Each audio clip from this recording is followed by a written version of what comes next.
नमस्कार, मैं हूं आपके साथ कंचन भारद्वाज और आप देख रहे हैं जीवन कोश, जहां होती है आपकी और हमारी सेहत की बात। दोस्तों, आज के समय में जो सबसे मोस्ट कॉमन प्रॉब्लम अगर देखी जाएगी तो वो क्या है?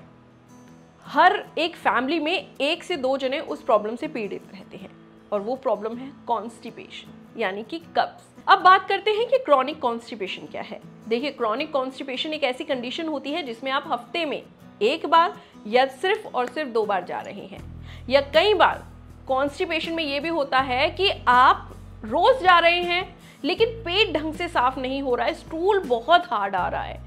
तो ये कंडीशन जो हो जाती है क्रॉनिक कॉन्स्टिपेशन की हो जाती है। कई बार इस क्रॉनिक कॉन्स्टिपेशन में आपको स्टूल पास करते समय दर्द महसूस होता है। कई बार क्या होता है, कट लग जाता है आपके एनल एरिया में, इसे फिशर कहते हैं। अगर आप हेल्दी और तरीके से डाइट लेंगे, टाइम टू टाइम डाइट अच्छी लेंगे, तो आपका कॉन्स्टिपेशन ट्रीटेबल है, यानी कि ट्रीट हो सकता है। ऐसा नहीं आपको लेक्सेटिव्स की ज़रूरत नहीं पड़ेगी, क्योंकि अगर आप लेक्सेटिव्स लेते हैं कॉन्स्टिपेशन को रिलीव करने के लिए, अगर आप लेक्सेटिव्स ले रहे हैं, चाहे चूरन के फॉर्म में हो, चाहे टैबलेट के फॉर्म में हो, चाहे किसी भी फॉर्म में हो, 2 हफ्ते से ज़्यादा यानी 14 डेज से ज़्यादा अगर हम कोई भी लेक्सेटिव्स अपनी डाइट में लेते हैं, इससे हमारे कोलन को आदत पड़ जाएगी।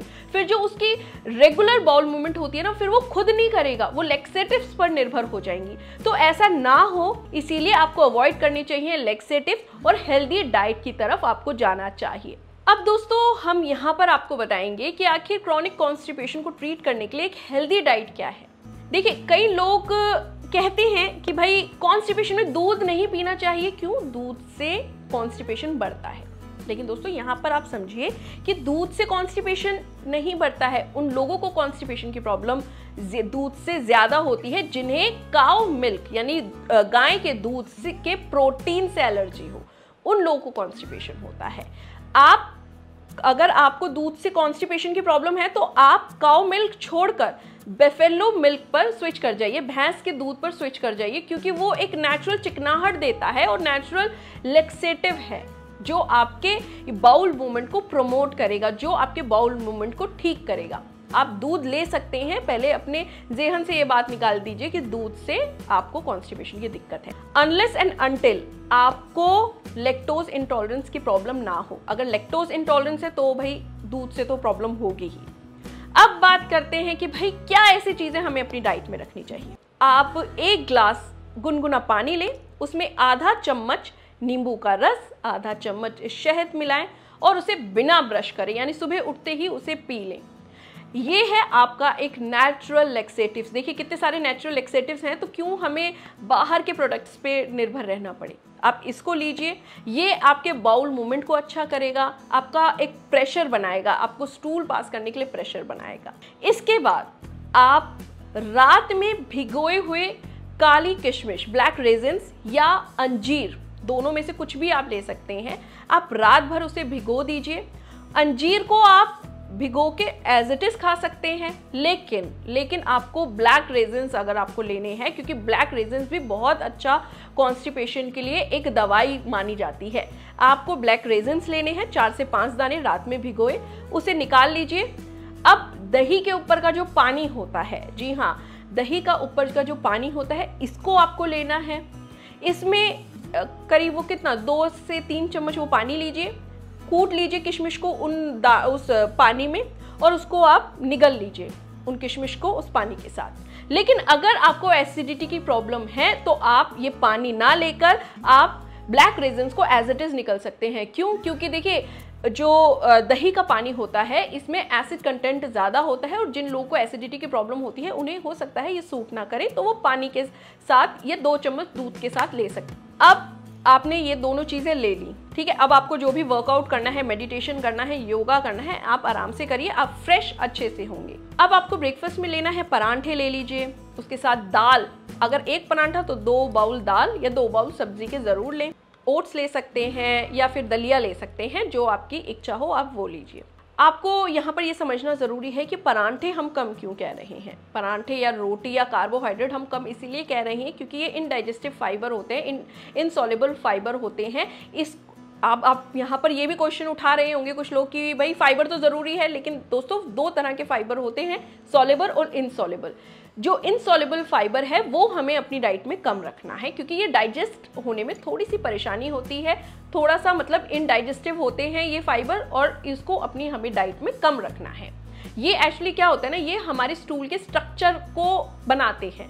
तो हमारे स्टूल के स्ट्रक्चर को अगर ये बना रहे हैं तो हमें हार्ड स्ट्रक्चर या बहुत स्टूल हार्ड नहीं रखना है, तो इसलिए हमें इन्हें कम लेना पड़ेगा। इनसॉल्युबल फाइबर हमें कम लेने पड़ेंगे, चाहे वो चावल के फॉर्म में हो, ओट्स के फॉर्म में हो, ग्रेन के फॉर्म में हो या गेहूं के किसी के भी फॉर्म में हो। अब बात आती है फ्रूट्स की। ये होते हैं आपके सॉल्युबल फाइबर। जी हाँ, जैसे कि हमने आपको बताया ना 2 तरह के फाइबर होते हैं, ये हमें अपनी डाइट में ज़्यादा रखने हैं। अगर आपको सॉल्युबल फाइबर 80% रखना है तो इनसॉल्युबल फाइबर 20% ही रखना है। सॉल्युबल फाइबर जैसे फ्रूट्स हो गए, केला हो गया, सेब हो गया, पपीता हो गया, पियर यानी कि बब्बू कोशा, नाशपाती, ये सब आप अपनी डाइट में रखें। वाटरमेलन, मस्क मेलन आपको ज़रूर लेना है। दिन के 3 फ्रूट ज़रूर लेने हैं। यहाँ पर हमारा बेसिकली कहने का मतलब ये है कि हमें वाटर कंटेंट फ्रूट लेना है जिसमें वाटर ज़्यादा हो, क्योंकि देखिए कहते हैं ना कॉन्स्टिपेशन में आपको पानी ज़्यादा लेना है, कॉन्स्टिपेशन में पानी ज़्यादा लेना, लेकिन 8 से 10 लीटर पानी आप दिन में नहीं पी सकते ना। तो आप फॉर्म चेंज कर दीजिए, आप फ्रूट्स के फॉर्म में लीजिए, आप दाल के फॉर्म में लीजिए, आप जूस के फॉर्म में लीजिए, आप कोकोनट वाटर, लाइम वाटर के फॉर्म में लीजिए। तो इस तरह से लेना है, तो आपको वाटर कंटेंट फ्रूट लेना है। इसके बाद आपको जूस लेना है। जूस में लेकिन आप ध्यान रखिए कि घर पे बना हुआ जूस ही लें। 3 जूस सबसे कॉन्स्टिपेशन को रिलीफ करने के लिए होते हैं। एक तो सबसे पहले Apple juice, mix fruit juice और क्रैनबेरी जूस। क्रैनबेरी जूस देखिए हर जगह मिलता है, हर जगह क्रैनबेरी मिलती है, कहीं नहीं मिलती।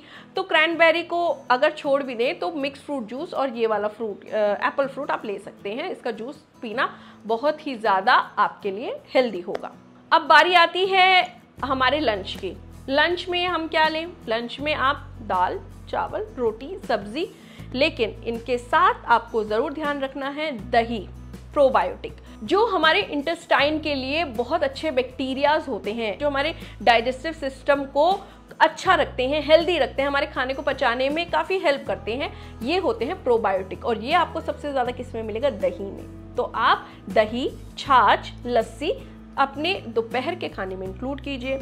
1 प्लेट सैलेड ज़रूर इंक्लूड कीजिए। ये है आपका सॉल्युबल फाइबर, क्योंकि इसमें खीरा है, टमाटर है, चुकंदर है, इन सब में वाटर कंटेंट ज़्यादा होता है।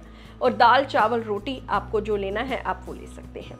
अब इसके बाद कोकोनट वाटर आप ले सकते हैं, कोकोनट खा सकते हैं, उसकी मिलाई खा सकते हैं, क्योंकि इसमें इलेक्ट्रोलाइट्स होते हैं और जो हमारे अंदर जो हमारी पाचन, जो खाना पच रहा है उसको पचाने में बहुत ज़्यादा हेल्प करते हैं। जी हाँ, और इससे आपकी बॉडी भी हाइड्रेट रहती है।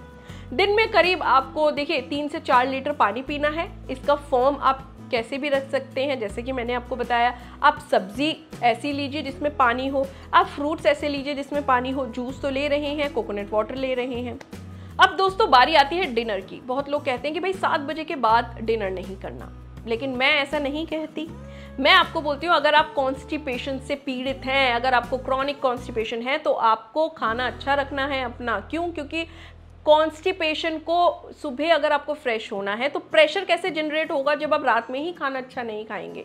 तो आपको रात में हल्का ज़रूर खाना है, लेकिन खाना ज़रूर खाना है। आप खिचड़ी ले सकते हैं, खिचड़ी दही ले सकते हैं, दलिया ले सकते हैं, जो नमकीन दलिया होता है वो ले सकते हैं। चाहे आप रोटी ले लें, 1 चपाती ले सकते हैं, 2 बाउल सब्जी के या 2 बाउल दाल के ले सकते हैं। इससे क्या होगा? सुबह के वक्त आपका प्रेशर अच्छे से जनरेट होगा। और खाना खाने के बाद थोड़ा सा वॉक ज़रूर कीजिए, 15 से 20 मिनट का वॉक, जिससे आपका खाना अच्छे से डाइजेस्ट हो। तो दोस्तों ये एक आइडियल डाइट है कॉन्स्टिपेशन को ट्रीट करने के लिए। कई लोगों को कॉन्स्टिपेशन इस तरह से हो जाती है कि उनका पेट फूलने लगता है, उनको पेट में दर्द रहने लगता है, बहुत चीज़ें करते हैं लेकिन कुछ असर नहीं कर पाती। अब यहाँ पर हम आपको एक इमरजेंसी ट्रीटमेंट बता रहे हैं। अलसी का तेल या फिर घी आपको 1 चम्मच लेना है। थोड़ी देर बाद आपको करीब 5 मिनट बाद पानी पी लेना है। 8 घंटे बाद देखिएगा कि आपका जो प्रेशर होगा वो नेचुरली जनरेट होगा। तो दोस्तों ये हमने आपको बताई है, कुछ लाइफस्टाइल में अपने चेंज करिए, क्रॉनिक कॉन्स्टिपेशन के लिए आइडल डाइट क्या होनी चाहिए। लेकिन दोस्तों इसके अलावा आपको फिजिकल एक्टिविटी ज़्यादा रखनी है। बहुत देर तक मतलब बहुत ज़्यादा देर तक कहीं एक जगह टिक के मत बैठिए। वॉक करिए, साइकिलिंग करिए, स्विमिंग करिए, या आप अगर वर्कआउट करना चाहते हैं तो वर्कआउट करिए। इससे भी बहुत जल्दी रिलीफ मिलता है कॉन्स्टिपेशन से, और कॉन्स्टिपेशन होने के चांसेस भी कम रहते हैं। तो दोस्तों लेकिन अगर इसके बावजूद भी आपका कॉन्स्टिपेशन ट्रीट नहीं हो रहा है तो कंडीशन थोड़ी सी क्रिटिकल है, आप डॉक्टर से ज़रूर सलाह लें, डॉक्टर को ज़रूर दिखाएं। फिलहाल के लिए इतना ही, लेकिन जीवन कोश में इस तरह के वीडियोस हम आपके लिए लाते रहेंगे जो आपको हेल्दी रखेंगे।